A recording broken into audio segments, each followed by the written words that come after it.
কাতলার অনেক রেসিপি খেতে খেতে তো বোর হয়ে গেছো, তো আজ একবার বানিয়ে দেখো এই গন্ধরাজ কাতলা।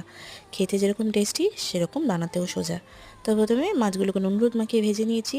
এবার এখানে কিছুটা রসুন, পেঁয়াজ আর আদা, কাঁচা লঙ্কা দিয়ে ভালো করে পেস্ট করে নেবো। মাছগুলো ভাজা হয়ে গেছে, এবার ওই পেস্টটা মাছের ওই তেলের মধ্যে দেবো, দিয়ে ভালো করে নাড়ি চাড়িয়ে নেবো। এবার ওই মিক্সিং বাটির মধ্যে 1 কাপ মতো টক দই, 10-12টা কাজু বাদাম আর একটু চিনি পেস্ট করে নিলাম। দিয়ে ওই পেস্টটা ওই মশলার মধ্যে অ্যাড করব, দেবো নুন, দিয়ে ভালো করে মশলাটাকে কষিয়ে নেব। মশলা থেকে যখন তেল ছেড়ে আসবে তখন মাছগুলোকে অ্যাড করে দেবো। মাছগুলো দিয়ে ভালো করে নাড়িয়ে চাড়িয়ে এবার লেবু, গন্ধরাজ লেবুটা নিয়েছি, লেবুর যে গায়ের খোসাটা জাস্ট একটু কুড়িয়ে দিয়ে দেবো। আর দেবো গন্ধরাজ লেবুর রস। দেখবে লেবুটা খোসা মানে যখন কোরানোর সময় যেন সাদা অংশটা বেরিয়ে না আসে, এটা খেয়াল রেখো। সবুজটাই শুধু দিতে হবে। ব্যাস রেডি গন্ধরাজ কাতলা।